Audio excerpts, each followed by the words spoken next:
कल भी बोला था कि एनसी एक ऐसी जगह है कि जहाँ एक प्रोफेशनल क्रिकेटर के लिए सबसे अच्छी फैसिलिटीज़ है पूरे पाकिस्तान में। तो एज अ प्रोफेशनल आपको ऐसी ही फैसिलिटीज़ चाहिए होती हैं बिफोर द टूर्नामेंट कि आप अपने आप को रेडी कर सकें। और मैंने कल भी कहा था कि मैं ऑनेस्टली मैं घर बैठा हुआ था तो मैंने सोचा कि यार क्योंकि 2 दिन बारिशें हो रही थी तो प्रैक्टिस नहीं हो पा रही थी। मैंने कहा मैं सिटी साहब से रिक्वेस्ट कर लेता हूँ कि शायद वो मान जाए। मैंने उनको मैसेज किया तो उन्होंने कहा no issue, you can go and do your practice. तो मैं ऐसी जगह पे तो आपको पता ही है, तो ये उनकी आई थिंक बड़ा पन है कि एज अ चेयरमैन फिर उन्होंने मुझे दोबारा मैसेज भी किया कि ऑल सॉर्टेड। तो ये एक बड़ा पन है कि आप अपने प्लेयर्स को इस तरह रिस्पेक्ट देते हैं, जो आई थिंक पिछले सिस्टम में ऐसा नज़र नहीं आया। कुछ प्लेयरों को अगर आप देखें तो उनकी शिकायत है कि जी फ़ोन नहीं पिक हुए, रिप्लाई नहीं किए गए। तो आई थिंक एक इंसान जब पावर में आता है ना तो उसको आई थिंक अपना जब आप अल्लाह आपको पावर देता है तो वो ले भी सकता है। तो अगर आप इसका मिसयूज़ करेंगे तो फिर आप जिस तरह आजकल टीवियों पे जा के गिले शिकवे हो रहे हैं तो फिर ऐसे ही होता है। ऑनेस्टली ये गिव एंड टेक है, जैसा करो वैसा भरो। तो इंसान अगर नीयत साफ रखे, अपने काम से काम रखे, तो उसके लिए चीज़ें आसान हो जाती हैं। पर फिटनेस को बरकरार रखना कितना मुश्किल होता है टीम से बाहर होने के लिए? देखिए एज अ प्रोफेशनल आपको पता है कि आपके पास कोई एक्सक्यूज़ नहीं है कि जगह नहीं है या मैं क्रिकेट नहीं खेल रहा तो मैं अपने आप को फिट नहीं रख सकता। बहुत सारी चीज़ें होती हैं कि आप जाके अपना डाइट अपना प्लान सही रखो, आप अपना स्लीपिंग टाइम सही रखो। बहुत सारे जिम्स हैं आजकल, बहुत सारे क्लब ग्राउंड्स हैं, आप जाके अपने आप को फिट रख सकते हो, मैचेस खेल सकते हो। लेकिन यह है कि जब तक आप फिट नहीं रखोगे अपने आप को तो आप कम्पीट कैसे करोगे। तो आपको कम्पीट करने के लिए आपको फिट रहना पड़ता है। आमिर अभी ऐसा होना चाहिए कि चेयरमैन को ऑनेस्टली हालांकि वो मुझे लगता है कि बहुत पढ़े लिखे आदमी हैं और उनसे इस तरह की आई थिंक मैं क्या कोई भी नहीं सोच रहा था कि वो इस तरह की मुंह उठा के किसी पे भी इल्ज़ाम लगा दे कि सब बेकाऊ हैं सारा। ये मतलब उनकी बातों से ऐसा लग रहा है कि he is right everybody is wrong. तो ऐसा होना नहीं चाहिए क्योंकि इफ़ एंड बर्ड्स में हर बंदे का ओपिनियन होता है, किसी को अच्छा लगता है, किसी को बुरा लगता है। 100 बंदे होंगे जो मेरी बात से एग्री करेंगे, किसी को अच्छी लगेगी, किसी को बुरी लगेगी। लेकिन आप जाके सबको कहना कि मैं ठीक हूँ बाकी गलत हैं, ऐसा होता नहीं है, ना ऐसा चलता है पाकिस्तान में। अमन नजम सेठी साहब ने आपको बहुत ज़्यादा सपोर्ट किया, दोबारा से वो इक़्तिदार में आए, तो क्या तवक्कुआत हैं उनसे?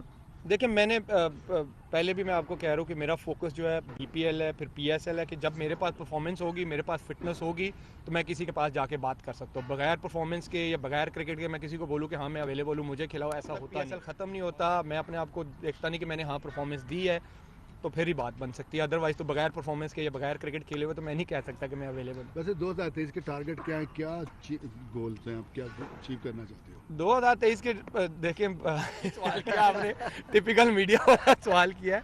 2023 का ये कि पीएसएल आ रही है, इंशाल्लाह पीएसएल में परफॉर्म करूँ, फिर देखते हैं आगे क्या होता है। आमिर रमीज़ ने कहा है कि टेंटेड प्लेयर्स को बिल्कुल क्रिकेट खेलने की इजाज़त नहीं होनी चाहिए और आपके हवाले से सवाल हुआ था, तो आप क्या कहते हैं कि इतने साल गुजरने के बावजूद और चैम्पियंस ट्रॉफी भी जीता आपने पाकिस्तान ने, उसके बावजूद भी ये राय कायम करना दुरुस्त है?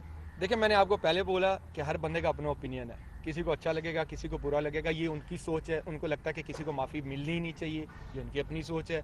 कुछ लोग कहते हैं नहीं जी एक बंदे को चांस किया है, वो सजा काट किया है, वो अपना ओपिनियन है। मैं नहीं ये कह सकता कि भाई कि मेरे से पर्सनल कर रही है, उनका ओपिनियन हो सकता है और उनका ओपिनियन है। और हर बंदे को ओपिनियन अगर कोई लिमिट में रह के ओपिनियन दे रहा है तो उसकी रिस्पेक्ट करनी चाहिए। तो आई थिंक मेरे लिए ये है कि मैं अपनी ज़िंदगी में इतना आगे जा चुका हूँ कि रमीज़ भाई की ये जो बातें हैं अब ऑनेस्टली इधर से आती हैं तो इधर से निकल जाती है, तो आई हैव नो इश्यूज़। माजी में हमने देखा कि वर्कलोड आप और वहाब ने जब कहा कि हम T20 खेलेंगे तो बड़ी तनकीद हुई, बोर्ड की जानिब से भी बड़ा ये कहा गया। और अब हमने देखा कि शाहीन हारिस और उनको बाकायदगी से खिलाकर जो है वो मुख्तलिफ इंजरीज का शिकार हुए।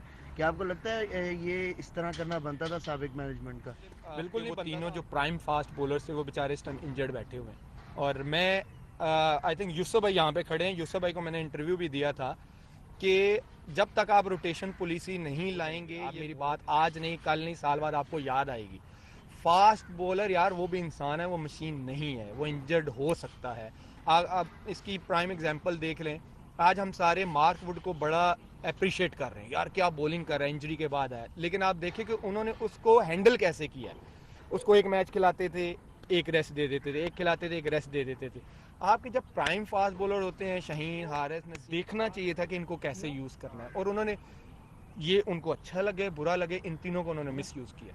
आमिर भाई सारे लोग पूरा पाकिस्तान तकरीबन आपकी जब बॉलिंग देखते थे इंडिया के खिलाफ खासकर, तो अभी भी उनको डिमांड है कि उनको ग्रीन जर्सी में देखना चाहते हैं। तो अपने फैंस को क्या कहेंगे कि आएंगे सबसे ज्यादा उनकी डिमांड है? ये कान इधर से पकड़ो, आते घूम फिर के आप उसी चौक पे हो। देखिए मैंने आपको मैं अब ये भी नहीं कहूँगा कि एक तरफ लोग चाहते, कुछ लोग ऐसे हैं जो कहते हैं कि नहीं खेलना चाहिए, लेकिन एक तरफ ऐसे हैं जो कहते हैं खेलना चाहिए। मैं तब तक कुछ नहीं कह सकता, जब मेरे हाथ में कुछ होगा तो मैं कहूँगा ना। मैंने आपको पहले बोला मेरी फिटनेस को प्रूव करने दें, मेरी परफॉर्मेंस को प्रूव करने दें, फिर मैं कह सकता हूँ। और अगर उस टाइम पाकिस्तान को ज़रूरत हुई तो फिर बंदा कहता है ना कि हाँ जी ठीक है, मेरे पास परफॉर्मेंस है, मेरे पास फिटनेस है, फिर देखते हैं क्या होता है। ना कि मैं ये कहूँगा होप फॉर द बेस्ट, हमेशा होप फॉर द बेस्ट। जवाब आपसे लेना चाह रहे हैं। रिटायरमेंट वापस ले रहे हैं। मशहूर एस्ट्रोलॉजिस्ट ने कहा है कि मोहम्मद आमिर का कमबैक होगा इस साल, तो इस बारे में आप क्या कहते हैं? ये कौन है जी? Doctor Samia. But I don't know क्या स्टार्स वाले या जो भी हैं, आमिर, आपकी अल्लाह जो करता है बेहतर आपकी ख्वाहिश है कि टाइटल वक्त लेने की, आपकी ख्वाहिश द्वारा खेलने की? ये हमारी भाभी की क्या ख्वाहिश है? चलो यही डाल दो। यार देखिए, अल्लाह ने मुझे बात कर रहा हूँ, मौका दिया तो मैं ज़रूर खेलूँ। Thank you. देखिए एज अ प्रोफेशनल आपको पता है कि आपके पास कोई एक्सक्यूज़ नहीं है कि मेरे पास फिटनेस के लिए जगह नहीं है, या मैं क्रिकेट नहीं खेल रहा तो मैं अपने आप को फिट नहीं रख सकता। बहुत सारी चीज़ें होती हैं कि आप जाके आप अपना डाइट, अपना प्लान सही रखो, आप अपना स्लीपिंग टाइम सही रखो।